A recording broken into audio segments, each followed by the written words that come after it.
Why does your throat feel coated the moment you wake up, even before you've said a single word? Not sore, not infected, just heavy, like something is sitting at the back of your throat that refuses to leave no matter how many times you swallow, cough, or clear it away. If that sensation has followed you for weeks or months or even years, you already know how strange it feels to have a symptom that nobody around you seems to fully understand, including sometimes your own doctor. Here is the question almost nobody asks correctly. What if the mucus was never the actual problem? What if it was only ever a signal, a downstream reaction to something happening much deeper in the body, something that has almost nothing to do with your throat at all? That question is where this story really begins. Most people who deal with chronic throat mucus go through the same predictable cycle. They assume it's a lingering cold, so they wait it out. When it doesn't go away, they blame allergies, so they try antihistamines. When that fails too, they move on to lozenges, teas, steam honey, maybe even a course of antibiotics just in case it's some hidden infection. Each attempt buys a few days of hope, followed by the same quiet disappointment when the mucus creeps back in. And when none of it works, an uncomfortable thought starts to form. Something is wrong with me, and nobody can tell me what. There's a particular kind of exhaustion that comes from a symptom without a clear name. It's not the throat clearing itself that wears people down, it's the uncertainty around it. The way it interrupts a conversation at exactly the wrong moment. The way it makes people self-conscious in meetings, in quiet restaurants, during phone calls, sitting in a movie theater trying not to be the person everyone turns to look at. Chronic, unexplained symptoms carry a psychological weight that goes far beyond the physical sensation itself, because uncertainty is its own kind of stress, and stress, as we'll see later, actually feeds back into the very problem causing the mucus in the first place. The truth is both simpler and more surprising than most people expect. In a large number of adults, especially those over 50, chronic throat mucus has very little to do with the throat itself. It has almost everything to do with a valve you've probably never thought about, a valve sitting between your stomach and your esophagus that quietly does its job for decades, until one day it doesn't anymore. To understand why, we need to talk about a condition that behaves nothing like classic acid reflux. Most people think reflux means heartburn, that unmistakable burning feeling behind the breastbone, but there's a second, far quieter form of reflux that produces almost none of those obvious symptoms. Clinically, it's often referred to as laryngopharyngeal reflux, though most people simply call it silent reflux, because that's exactly what it is: silent. No burning. No chest pain, no dramatic warning sign, just a slow, repeated irritation happening in a place your body was never designed to defend. Your stomach is built like a fortress. Its lining is thick, resilient, and specifically engineered to withstand a highly acidic environment strong enough to break down food. Your throat is nothing like that. It's soft tissue, delicate, thin, and completely unprepared to come into contact with acid, even in trace amounts. Under normal circumstances, a muscular valve called the lower esophageal sphincter keeps that acid exactly where it belongs, but that valve isn't invincible. It weakens with age. It weakens with excess weight around the abdomen. It weakens with certain foods, certain medications, chronic stress, and one habit in particular that almost everyone underestimates: lying flat on a full stomach. During the day, gravity is quietly working in your favor. You're upright, moving, walking, sitting. Even if a small amount of acid tries to creep upward, gravity pulls it back down before it causes much trouble. But the moment you lie down at night, that advantage disappears completely. If your stomach is still digesting a heavy meal, and your esophageal valve is even slightly weakened, tiny amounts of acidic vapor can drift upward for hours while you sleep, settling against throat tissue that has absolutely no natural defense against it. Your body doesn't just sit there and accept the damage. It responds the only way it knows how, by producing mucus. Thick, protective, sticky mucus designed to coat and shield the irritated tissue. This is not a malfunction. This is your immune system doing exactly what it was built to do. Which means every time you clear your throat aggressively, trying to get rid of that mucus, you're not solving the underlying problem. You're fighting your body's own defense mechanism, and often making things worse in the process. This is where an important and rarely discussed mechanism comes into play. Every time you forcefully clear your throat, your vocal cords slam together with real physical force. Do that occasionally and it's harmless. Do it dozens or even hundreds of times a day, for months on end, and you begin causing microtrauma to already inflamed tissue. That trauma triggers even more mucus production, which triggers even more throat clearing, which causes even more trauma.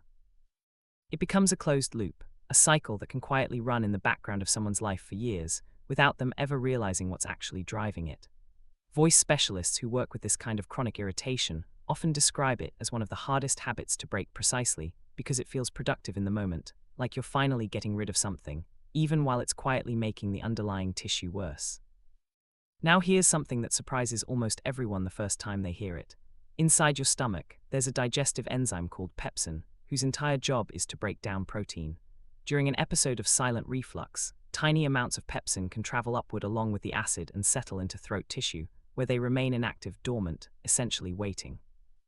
Later, when certain acidic foods or drinks pass through the throat, coffee, citrus juice, tomato-based sauces, carbonated soda, even peppermint, that dormant pepsin can reactivate.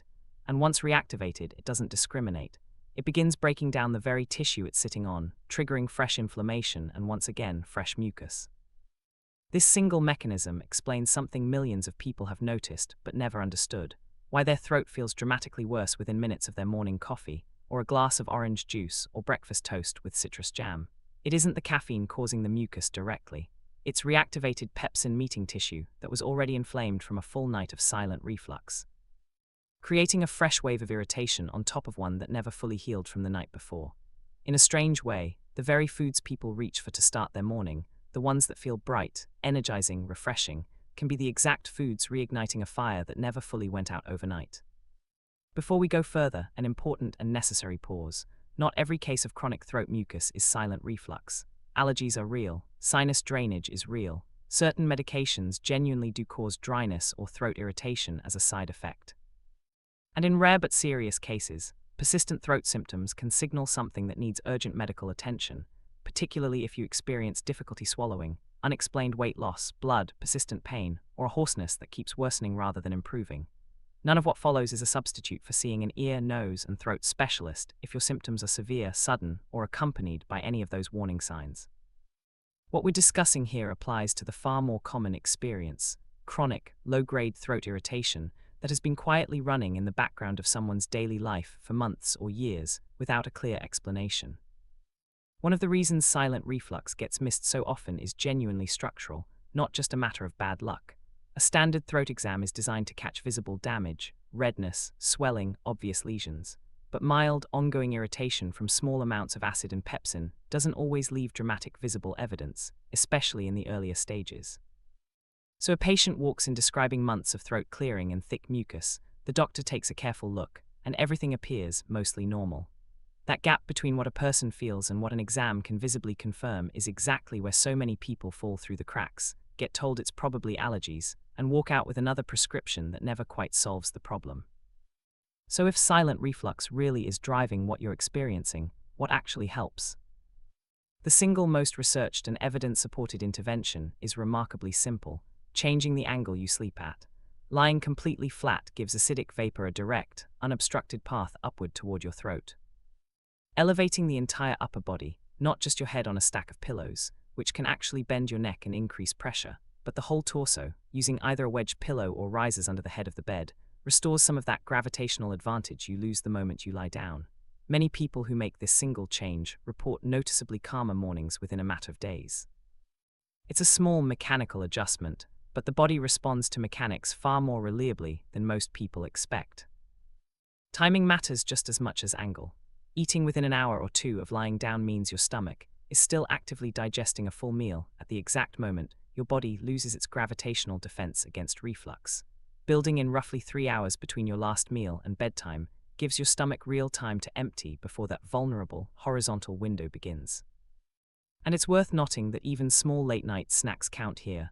A slice of toast or a handful of crackers before bed is often enough to keep digestion active well into the night, quietly extending the window during which reflux is more likely.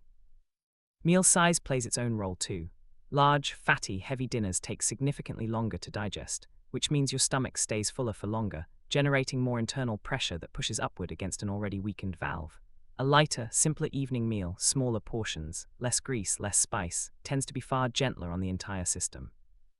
And eating quickly rather than slowly compounds the problem further, because rushed eating causes people to swallow more air along with their food, distending the stomach and increasing pressure even more.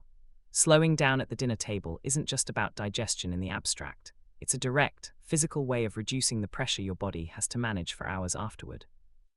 There's also a specific list of foods and drinks that tend to aggravate silent reflux more than others: coffee, chocolate, alcohol, citrus, carbonated beverages, spicy meals, and fried foods among them. But here's the detail that surprises most people. Peppermint, often assumed to be soothing for the stomach, can actually relax the same esophageal valve that's supposed to be keeping acid contained. That temporary cooling sensation in your mouth may come at the cost of more reflux an hour later. Warm non-mint herbal teas, chamomile in particular, tend to be a gentle alternative for people looking for something soothing before bed. None of this means permanent elimination for everyone. It means paying attention, because the same trigger can affect two people very differently, and the only reliable way to know your own pattern is to observe it deliberately rather than guess. Hydration deserves its own mention, because it works in two directions at once. Staying steadily hydrated throughout the day helps keep mucus thinner and easier to clear naturally, rather than thick and sticky, but drinking large volumes of liquid during meals can increase stomach pressure and volume right when you don't want it to. Small, consistent sips spread across the day tend to serve the body far better than flooding the stomach all at once, especially in the hours leading up to bedtime. Then there's a factor that rarely gets connected to throat symptoms at all: stress. The relationship between your nervous system and your digestive system is far more direct than most people realize, close enough that researchers sometimes describe the gut as having its own semi-independent nervous system, in constant two-way communication with the brain. Chronic stress can increase stomach acid production, alter digestive muscle function, and heighten overall inflammation throughout the body. This is part of why so many people notice their throat symptoms flaring specifically during periods of emotional strain, even when nothing about their diet or sleep position has changed. The body doesn't separate emotional stress from physical stress nearly as cleanly as we assume it does. A demanding week at work, a family conflict, a stretch of poor sleep from worry rather than reflux itself, all of it can tighten the same physiological systems that keep that esophageal valve functioning properly and loosen them just enough to let more irritation through. This is also where the throat clearing cycle and the stress response start to reinforce each other in an unexpected way. The more a person worries about their throat symptoms, the more they tend to monitor them, testing, swallowing, clearing, checking. That heightened attention itself increases stress, which increases acid production, which increases irritation, which increases the very symptom they were anxiously monitoring in the first place. It's a loop that has almost nothing to do with willpower, and almost everything to do with how tightly the nervous system and digestive system are wired together. Recognizing that loop for what it is, a physiological feedback pattern rather than a personal failing, is often the first real relief many people describe, even before any lifestyle change has taken effect. Body weight, particularly weight carried around the abdomen, matters here too, not for cosmetic reasons, but for pure mechanics. Extra abdominal pressure pushes directly against the stomach, increasing the likelihood that its contents get forced upward past a valve that may already be under strain. This is purely physical, purely about internal pressure dynamics, and it's part of why some people notice their reflux symptoms easing gradually as they lose weight, not because anything cured them, but because the pressure system inside their abdomen genuinely changed. Tight waistbands and belts worn right after a large meal create a similar, if smaller, version of the same problem, which is why some people notice symptoms are worse on days they've eaten a big lunch in restrictive clothing. One habit deserves special mention because it's so common it barely registers as a habit at all: finishing dinner, sitting down to watch television, and drifting off to sleep on the couch. It feels harmless, it feels relaxing, but digestion doesn't pause because you fell asleep. Your stomach is often still working through a full meal at the exact moment your body goes horizontal for hours. It's one of the quietest, most overlooked contributors to nighttime reflux, precisely because it doesn't feel like a risky decision in the moment. Multiply that single evening by hundreds of repetitions across months and years, and it becomes easy to see how a seemingly harmless routine can quietly shape a chronic condition. Morning matters more than most people realize too. After roughly 7 or 8 hours lying flat, throat tissue that's been mildly irritated all night has had an unusually long, uninterrupted exposure window. That's exactly why symptoms so often feel worst right after waking, not because anything new happened overnight, but because hours of quiet irritation are only now becoming noticeable the moment you sit up, swallow, and start speaking. Some people find gentle relief through a warm baking soda gargle first thing in the morning, not swallowed, just gargled, since baking soda is mildly alkaline and may briefly help neutralize residual acidity sitting in the throat. It isn't a cure. It's a small, supportive habit, and healing rarely comes from one dramatic fix. It tends to come from a handful of small, consistent adjustments stacked together over weeks and months. It's also worth being honest about timelines, because expectations shape whether people stick with these changes or abandon them too early. Chronic irritation that took months or years to build up rarely resolves in a matter of days. Tissue needs time to calm down and repair once the ongoing irritation is actually reduced. People who expect dramatic overnight relief often give up right before they would have started noticing real improvement. thinner mucus, fewer clearing episodes, a less rough voice by mid-morning. These changes tend to arrive quietly and gradually, which is exactly why they're so easy to miss if you're expecting something sudden and obvious instead. Many people describe the improvement almost retrospectively, a sudden realization, weeks in, that they hadn't cleared their throat during an entire phone call, or that their voice sounded normal by 9 in the morning instead of 11. It's also worth mentioning that certain medications, prescribed for entirely unrelated reasons, can quietly contribute to reflux or throat dryness in some individuals, some blood pressure medications, certain sedatives, a handful of asthma treatments among them. This is never a reason to stop a prescribed medication on your own. It is, however, a good reason to bring your full symptom picture to your doctor, including every medication and supplement you're taking, because that context often changes how a persistent symptom gets interpreted and treated. If there's one image worth carrying away from all of this, it's this. Think of your throat the way you'd think of skin. If your skin were repeatedly exposed to a mild irritant every single night, your body would respond exactly the way it always does: inflammation, sensitivity, protective fluid, redness. Your throat behaves the same way. The mucus isn't the enemy here. It's the evidence of a defense system working exactly as designed, night after night, in response to an irritation most people never even knew was happening. The goal was never to fight the mucus directly. The goal is to understand and gradually remove whatever is causing your body to keep producing it in the first place. There's also something worth saying about how differently this condition can show up from person to person. For some, it's almost entirely a morning phenomenon: rough voice, thick mucus, several hours of clearing before it settles down by midday.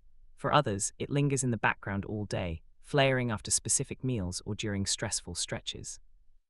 For a smaller group, it shows up mainly as a persistent lump-like sensation with very little actual mucus at all, which can be one of the most confusing presentations of all, because it feels like something is physically stuck even when nothing is. Understanding which pattern fits your own experience is often more useful than any single generic remedy, because it points toward which specific habits, sleep position, meal timing, particular trigger foods, stress load, are likely playing the biggest role in your specific case.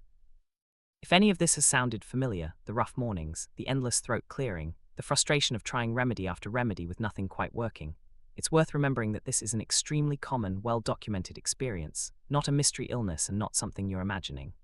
And if your symptoms are persistent,